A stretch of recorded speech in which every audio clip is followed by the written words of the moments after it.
Hello friends, BSc की special class में आप सभी लोगों का एक बार फिर से मोस्ट वेलकम है। माय नेम इज आशीष गिरी और आज की इस वीडियो के अंदर हम डिस्कस करेंगे बीएससी सेकंड ईयर जियोलॉजी का सेकंड सेमेस्टर है animal distribution, evolution and development biology.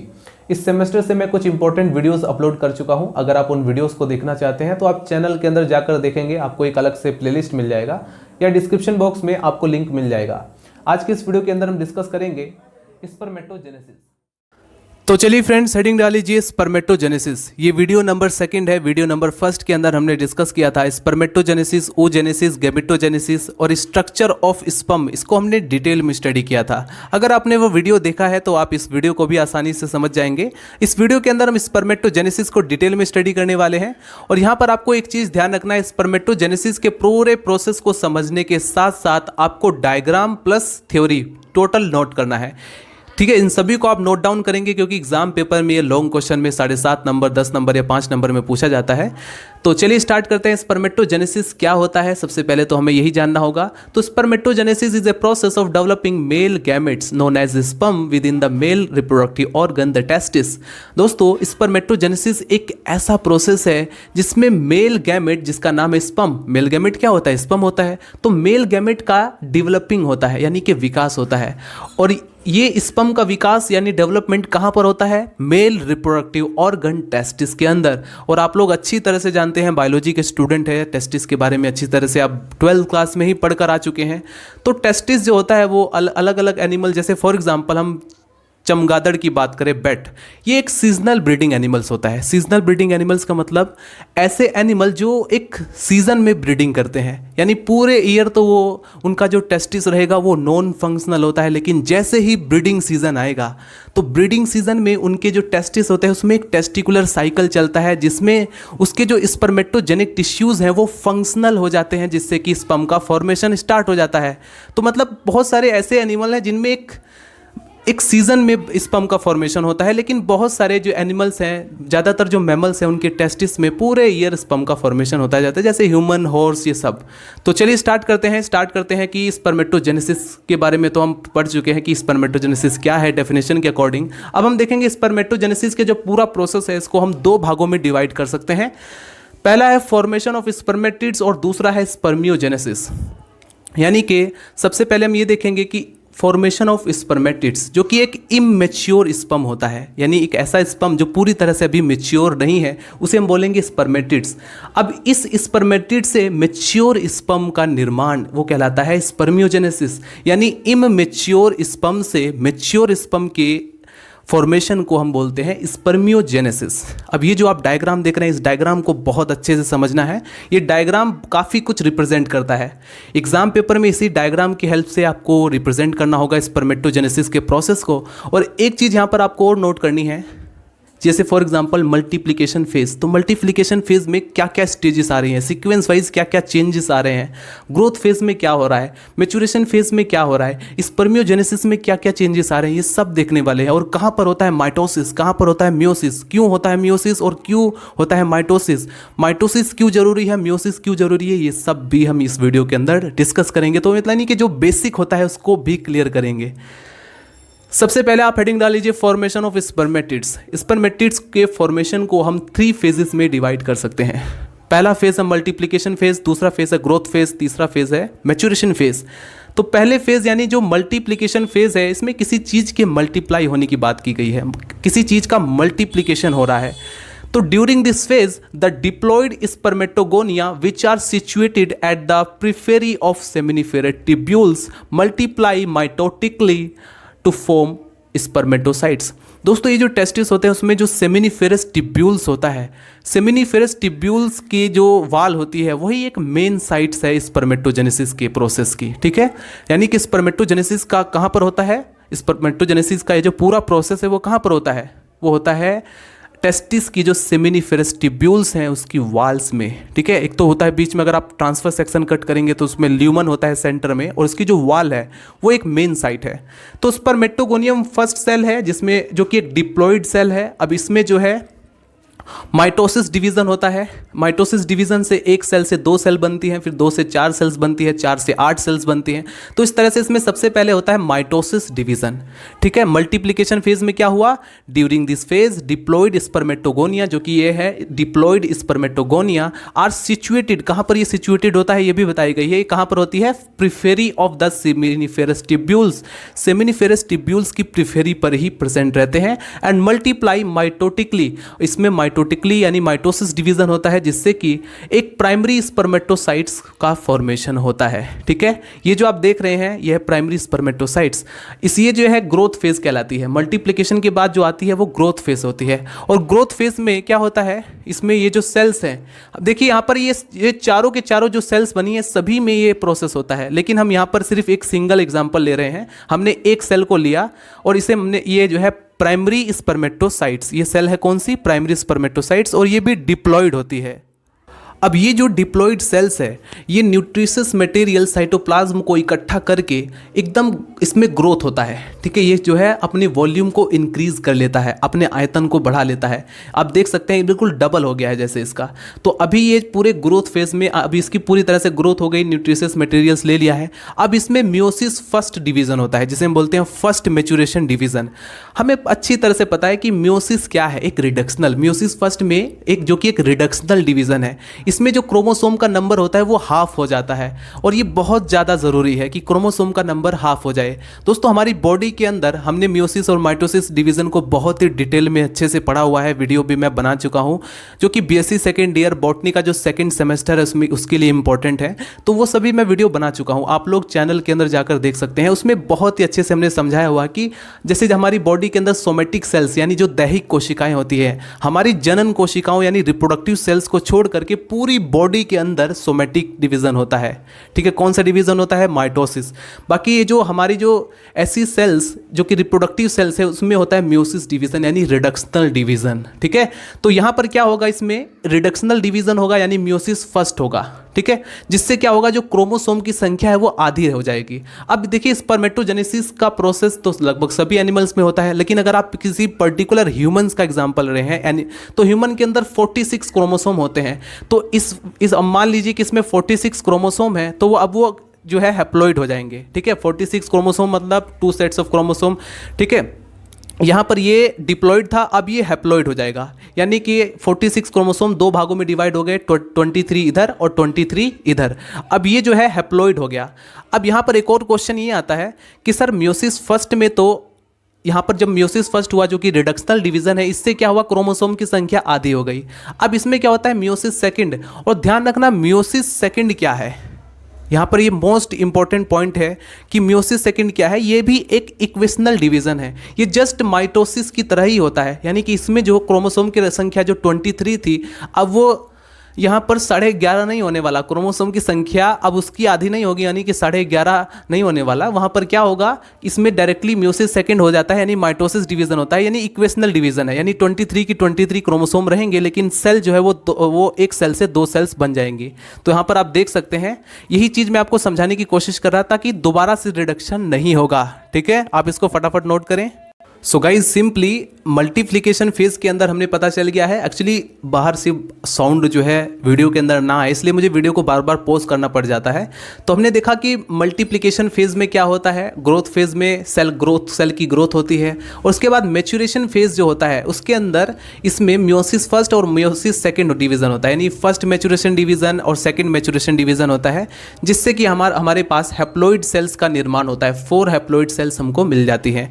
अब देखिए, it is characterized by the meiosis, the diploid primary spermatocytes undergoes meiosis first। ये जो आप देख रहे हैं ये है प्राइमरी स्पर्मेटोसाइट्स, ये जो आप देख रहे हैं ये सेकेंडरी स्पर्मेटोसाइट्स हैं। अब इनमें क्या होगा, अब इसमें जो है अंडरगोस मियोसिस फर्स्ट होता है यहाँ पर सबसे पहले, तो जैसे हम रिडक्शनल डिवीजन कहते हैं, and to form 2 haploid cells, अब ये 2 हैप्लॉइड सेल्स का फॉर्मेशन होता है जिसे हम बोलते हैं secondary spermatocytes, etch containing 23 chromosome. इसमें क्रोमोसोम की संख्या 23 है, क्योंकि यहाँ पर 46 था जो कि आधा आधा में डिवाइड हो गया, हाफ में डिवाइड हो गया, 23 क्रोमोसोम हो गया। अब इसमें होता है मियोसिस सेकेंड। मियोसिस सेकेंड एक इक्वेशनल डिवीजन है जिससे कि 4 स्पर्मेटिड्स बनते हैं। ये जो आप देख रहे हैं ये क्या है, स्पर्मेटिड्स है। अब इस स्पर्मेटिड से मैच्योर स्पर्म का फॉर्मेशन ही कहलाता है स्पर्मियोजेनेसिस। ठीक है, तो अभी आप इसको फटाफट नोट कीजिए। स्टूडेंट हेडिंग डालीजिए नंबर 2, मेटामॉर्फोसिस ऑफ स्पर्मेटिड। इसी को हम स्पर्मियोजेनेसिस भी बोलते हैं और इसी को हम स्पर्मेटोलियोसिस भी बोलते हैं। तो बेसिकली हमने क्या देखा स्टार्टिंग में, स्पर्मेटोगोनिया से बना स्पर्मेटिड्स। अब ये जो स्पर्मेटिड्स हैं ये एक इमेच्योर स्पर्म है, अब ये मैच्योर होंगे। तो यानी कि मैच्योर कैसे होंगे, जब इनमें मेटामॉर्फोसिस होगा, और इसी प्रोसेस को कहा जाता है स्पर्मियोजेनेसिस। तो बेसिकली नोट करेंगे the transformation of non motile rounded haploid spermatids into the functional motile spermatozoon is called spermiogenesis। तो बेसिकली नॉन मोटाइल यानी कि अगतिशील, राउंडेड गोलाकार, हैप्लॉइड, ठीक है, हैप्लॉइड। अब ये जो स्पर्मेटिड्स हैं अब इनका चेंज होना किसमें, फंक्शनल, यानी कि पहले ये नॉन फंक्शनल थे, अब ये फंक्शनल मोटाइल यानी कि गतिशील स्पर्मेटोजोन में चेंज होने की जो प्रोसेस है इसी को कहा जाता है spermiogenesis.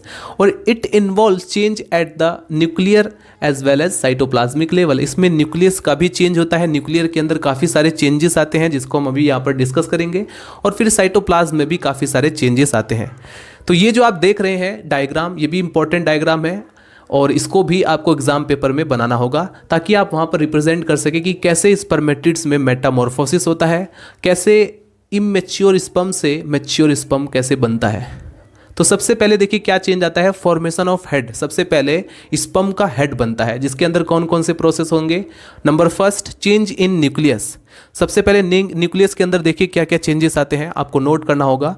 The nucleus shrink by losing of water, the nucleus shrink by losing water from nucleoplasm. Nucleoplasm से वाटर लूज होता है, यानी कि वाटर लॉस हो जाएगा। इससे क्या होगा, इससे जो न्यूक्लियस है वो श्रिंक हो जाएगा, यानी कि सिकुड़ जाएगा। Chromosome are closely packed, chromosome जो होंगे एकदम से उनकी जो पैकेजिंग होगी वो एकदम क्लोज हो जाएगी। And RNA and other acidic protein are also eliminated. RNA और अदर जो एसिडिक प्रोटीन्स हैं ये सब के सब एलिमिनेट हो जाएंगे। The nucleus change from spherical form to elongated and the narrow form. Starting में न्यूक्लियस कैसा था, राउंडेड था, धीरे धीरे जो है ये स्फेरिकल से कैसे चेंज हो जाएगा, स्फेरिकल से चेंज हो जाता है नैरो यानी कि इलोंगेटेड में, जैसा कि आप यहाँ पर देख रहे हैं ये जो है इलोंगेटेड यानी नैरो में चेंज हो जाएगा। तो सबसे पहला चेंज न्यूक्लियस में हुआ। दूसरा होता है एक्रोसोम का फॉर्मेशन। हमें पता है acrosome is the most important part. Sperm का जो मोस्ट इंपॉर्टेंट जो हेड वाला पार्ट है उसमें एक्रोसोम, जिसमें लाइटिक्स एंजाइम होते हैं। ठीक है, अब देखिए lytic enzyme basically Golgi body से, क्योंकि हमें पता है एक्रोसोम के फॉर्मेशन में जो पार्टिसिपेट करते हैं वो गोल्जी बॉडी होता है, गोल्जी कॉम्प्लेक्स। तो नोट करेंगे according to Burgos and Fawcett, ये दो ऐसे साइंटिस्ट हैं, इनके according the acrosome of a spermatozoon is derived from a part of Golgi apparatus of a spermatid. Spermatid के अंदर जो गोल्जी अपरेटस या गोल्जी बॉडी जो होता है उसी से ड्राइव्ड होता है एक्रोसोम वाला पार्ट। ठीक है, बिल्कुल इन्होंने सिंपली कहा, ड्राइविड यानी व्युत्पन्न होना, किसी चीज से व्युत्पन्न होना। The Golgi apparatus of an early spermatids consist of A series of cisternae arrange around the aggregation of small vacuole. ये जो अर्ली स्पर्मेटिड्स होता है इसमें गोल्जी अपरेटस, इसमें हमें अच्छी तरह से पता है जो सिस्टर्नी होते हैं, सीरीज ऑफ सिस्टर्नी अरेंज रहते हैं around an aggregation of small vacuole. और ड्यूरिंग एक्रोसोम फॉर्मेशन, जिस समय ये जो आपको एक्रोसोम आगे वाला जो पार्ट है इसका फॉर्मेशन होता है, वन और more vacuole start and and inside each vacuole appear a small dense body which called the proacrosomal granule. Finally क्या होता है, ये जो गोल्जी अपरेटस, जैसे कि हमने न्यूक्लियस के अंदर क्या देखा था, न्यूक्लियस के अंदर ये जो आरएनए होते हैं, एसिडिक प्रोटीन्स होते हैं, सब एलिमिनेट हो जाते हैं। फाइनली ऐसा क्यों होता है, क्योंकि हमें पता है स्पर्म को ओवरी के पास, एग सेल के पास जाना होता है। ठीक है, स्विमिंग करके एग सेल के पास अपनी पूंछ की हेल्प से, और उसमें माइटोकॉन्ड्रिया होता है जो उसमें एनर्जी को जनरेट करता है एटीपी के फॉर्म में, ताकि वो वहाँ से वहाँ तक एनर्जी की हेल्प से वहाँ तक पहुँच पाए एग सेल तक के। तो मतलब मतलब इतना वजन लेकर वो नहीं पहुंच पाएगा। तो इसलिए जितनी भी बहुत ज़्यादा इसेंशियल होता है वही पार्ट स्पर्म के साथ साथ एग सेल तक पहुंच पाता है। तो इसी तरह से काफ़ी सारी जो चीज़ें हैं वो लूज़ हो जाती हैं। ठीक यहाँ पर भी गोल्जी बॉडी के अंदर भी काफ़ी सारी चीज़ें लूज़ हो जाएंगी, वो जो है सब के सब अलग हो जाएंगी। सो द वैक्यूल, यहाँ पर आप नोट करेंगे, हम यहाँ पर पहुँच चुके थे। The vacuole now loses it's liquid content, ये जो वैक्यूल्स होते हैं इसके अंदर जो जितना भी लिक्विड कंटेंट होता है ये सब लूज कर देता है and spread over the acrosomal and front half of the nucleus, आगे की तरफ ये जो है स्प्रेड हो जाता है, जैसे कि आप यहाँ पर देख सकते हैं। So it form cap of spermatozoon, इससे क्या होता है आगे का जो एक्रोसोमल एक कैप लाइक स्ट्रक्चर का फॉर्मेशन हो जाता है।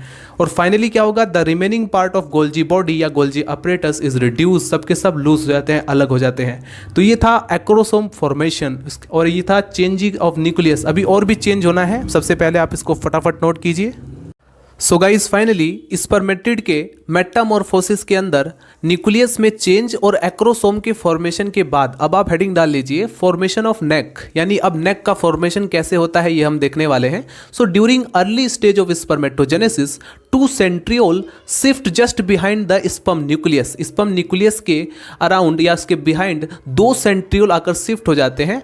One of them comes to lie in the posterior part, एक तो उसके पोस्टीरियर पार्ट में लाई करता है ऑफ द न्यूक्लियस, जिसे हम बोलते हैं प्रॉक्सिमल सेंट्रियोल, और जो दूसरा होता है and second one lie just next to it along longitudinal axis, जैसे ये हमारा स्पर्म इस तरह से है तो इसके लॉन्गिट्यूडनल एक्सिस पर ही एक डिस्टल सेंट्रियोल भी लगा रहता है। तो मतलब ये प्रॉक्सिमल सेंट्रियोल और डिस्टल सेंट्रियोल जो होते हैं नेक में प्रेजेंट रहते हैं, जैसा कि हमने स्पर्म की स्ट्रक्चर में भी देख लिया था। उसके बाद आप हेडिंग डाल लीजिए C, formation of middle piece. Middle piece का फॉर्मेशन कौन करता है, हमें अच्छी तरह से पता है, माइटोकॉन्ड्रिया। माइटोकॉन्ड्रिया जो होता है वो पूरे स्पर्मेटिड के अंदर जहां जहां पर भी माइटोकॉन्ड्रिया प्रेजेंट रहता है वो सब एक्यूमुलेट हो जाता है मिडिल पीस में। ठीक है, मिडिल पीस में एक्यूमुलेट होकर के वो एक स्पाइरली अरेंज हो जाता है। तो नोट करेंगे, the mitochondria from different part of the spermatid accumulate in the middle piece around proximal part of the axial filament and distal centriole. The mitochondria get spirally coiled forming a sheath, spirally coiled होकर के एक sheath का formation करता है around axial filament, किसके around axial filament and distal centriole। और यहाँ पर ध्यान रखना इतने सारे माइटोकॉन्ड्रिया की ज़रूरत क्यों हुई और माइटोकॉन्ड्रिया एक स्पाइरली अरेंज क्यों हुए, क्योंकि दोस्तों मैंने आपको बताया था स्पर्म को एग तक पहुंचना है, इसलिए ज़्यादा एनर्जी की रिक्वायरमेंट है, ज़्यादा एटीपी की रिक्वायरमेंट है। और ज़्यादा एटीपी कैसे जनरेट होगी, जब ज़्यादा से ज़्यादा माइटोकॉन्ड्रिया होंगे। तो ये माइटोकॉन्ड्रिया इस मिडल पीस के अंदर स्पाइरली अरेंज रहते हैं, इस तरह से अरेंज हो जाते हैं जिससे कि ज़्यादा से ज़्यादा माइटोकॉन्ड्रिया एडजस्ट हो सकें। ठीक है, उसके बाद डी हेडिंग डाल लीजिए, फॉर्मेशन ऑफ मेंसेट। ये जो होता है ये कैसे बनता है, during the loss of cytoplasm, जिस समय साइटोप्लाज्म का लॉस होता है, some part of the cytoplasm form a condense layer, कुछ साइटोप्लाज्म का जो कुछ पार्ट एक कंडेंस लेयर बना लेता है अराउंड द, कहाँ पर, around periphery of acrosome, it is called manchette. उसके बाद फाइनली हेडिंग डाल लीजिए ई, फॉर्मेशन ऑफ टेल, क्योंकि अब लास्ट में क्या होता है, फॉर्मेशन ऑफ टेल, जिसकी हेल्प से स्विमिंग करके पहुंचेगा एक्सेल तक। तो distal centriole give rise to a centriole and microtubular structure, जिसे हम बोलते हैं axoneme, which get surrounded by a cytoplasmic sheath, both collectively form the tail. ये दोनों को दोनों कलेक्टिवली इकट्ठे क्या कहलाएंगे, टेल। तो अभी तक हमने क्या देखा, मेटामॉर्फोसिस ऑफ स्पर्मेटिड के अंदर क्या क्या चेंजेस आए। स्पर्मेटिड्स के अंदर जो न्यूक्लियस था वो श्रिंक हो गया, यानी कि सिकुड़ करके बिकम इलोंगेटेड, वो इलोंगेटेड हो जाता है। और Golgi complex change into acrosome, Golgi complex acrosome में चेंज हो जाता है, क्योंकि दोस्तों इसी एक्रोसोम से जो लाइटिक एंजाइम होते हैं जिससे कि एग वाल जो होता है, एग सेल की जो वाल होती है उसको डिसोल्व किया जाता है, उसका लाइसिस किया जाता है। तो वो सब एंजाइम्स होते हैं उसके अंदर, जैसे फॉर एग्जांपल हाइल्यूरोनिडेज एंजाइम। अब देखिए जैसे ये माइटोकॉन्ड्रिया है, इसका क्या होता है, माइटोकॉन्ड्रिया, काफ़ी सारे माइटोकॉन्ड्रिया स्पाइरली अरेंज हो जाते हैं, कहाँ पर, मिडिल पीस के अंदर। साइटोप्लाज्म जो है वो ज़्यादातर उसका पार्ट तो लॉस हो जाता है, लेकिन जो कंडेंस पार्ट है वो उससे हम मेसेंट बोलते हैं। तो ये सारे nucleus, Golgi complex, mitochondria, cytoplasm, ये सब स्पर्मेटिड्स के अंदर या स्पर्म के अंदर कुछ इस तरह से चेंज हो जाते हैं। तो ये है चेंज, कि कैसे स्पर्मेटिड जो है वो स्पर्म में चेंज हो जाता है। तो इसको दोस्तों फटाफट नोट कीजिए, मुझे उम्मीद है ये वीडियो आपके लिए हेल्पफुल रहेगा। दोस्तों मिलते हैं नेक्स्ट वीडियो में, बाय बाय, टाटा।